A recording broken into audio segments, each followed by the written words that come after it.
Is it just folklore or something real? What if the truth lies beneath the surface? In the dense shadows of Seoul's streets, what lurks? Stay until the end to grasp the chilling reality. In the summer of 1994, the city of Anyang, just south of Seoul, became the center of a chilling phenomenon that left residents in fear. Reports began surfacing of eerie sounds resonating through the night, echoing through abandoned buildings and quiet streets. Whispers of the supernatural traversed urban myths as terrified witnesses claimed to see shadowy figures hover in the outskirts of darkness. This was the onset of what would be known as the Anyang ghost sightings. It all began one fateful night in July, when a local high school student inexplicably vanished after attending a late-night study session with friends. As search parties scoured the neighborhood, a cascade of unsettling events unfolded. Residents near the Namsan and Bukhansan mountains reported strange phenomena. Windows rattled despite the lack of wind, and ghostly apparitions were spotted near old temples that sat quietly in the stillness. Those who witnessed these sightings claimed to feel an overwhelming sense of dread, as if a deep-rooted sorrow consumed the air itself. Curiosity morphed into trepidation when local news outlets picked up on the bizarre occurrences. Eyewitness accounts soon flooded in.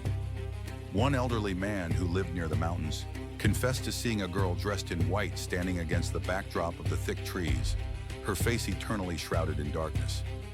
A young woman recounted her harrowing experience in which her car stalled, driving past the old Anyang City Library, where a cold mist rolled in and a chilling voice urged her to turn back. With these vivid accounts proliferating, fear enveloped the locality like a heavy fog.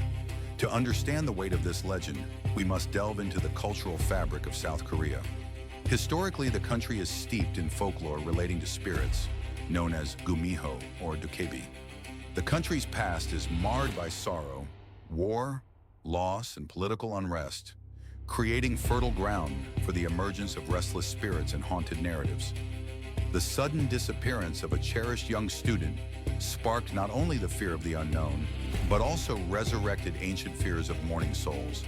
It stirred something dormant within the community, revitalizing stories of vengeance from beyond the grave. Just weeks after the sighting reports began, a local newspaper uncovered an alarming narrative that linked the ghostly sightings to a tragic past.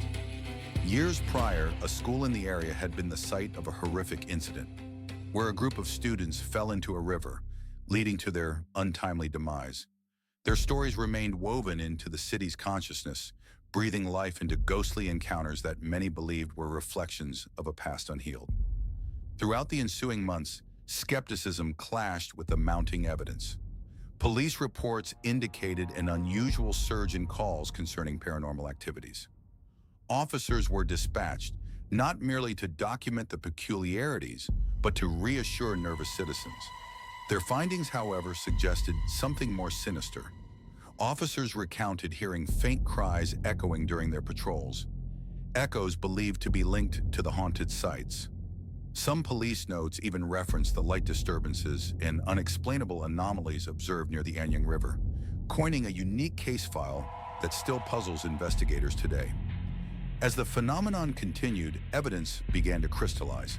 A series of photos surfaced, capturing a misty figure shrouded in a haze, poised near the old temple where the young girl had first been sighted. While some deemed it an elaborate hoax, believers saw it as an undeniable affirmation of the local legends interwoven with grief and vengeance. Reports of chill-inducing sounds were also recorded, curiosities that left even the most rational of minds unsettled. The aftermath of the sightings was as haunting as the phenomenon itself. Anyang became a site of pilgrimage for ghost hunters and paranormal enthusiasts, eager to catch a glimpse of the otherworldly. Local cafes began selling themed memorabilia, and social media buzzed with endless tales of encounters. Yet not all welcomed this influx. Local elders, worried that publicity would further disturb the restless spirit, erected signs around the more haunted sites, bearing warnings for visitors. Do not disturb the dead. Cultural spaces morphed into ghost hunting hotspots, where once sacred temples became mere backdrops for thrill seekers. Ghost tours flourished, drawing crowds under the guise of entertainment, yet weaving fear into the hearts of locals who still held the past dear. Even to this day, community rituals recall the lost, memorial events shrouded in reverence for nameless spirits that might still wander the shadows. Amidst the clamor, chilling echoes of the Anyang legend continue to ring through the streets, a reminder of loss and lingering spirits that refuse to fade away.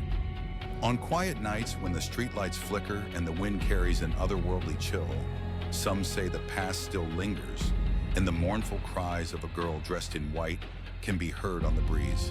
And even in the modern age, who is to say what or who this girl might be? For those brave enough to delve into the unknown, the legend of Anyang resonates, a story of despair, a collision of memories in the supernatural. As you lay awake, listening to the whisper of the wind, reflect. What truths still lie hidden in the shadows? Perhaps some mysteries are best left undisturbed, waiting for the curious traveler willing to wander too close, led by echoes into the dark. To embrace these tales and perhaps uncover more, subscribe and tread carefully into the forgotten.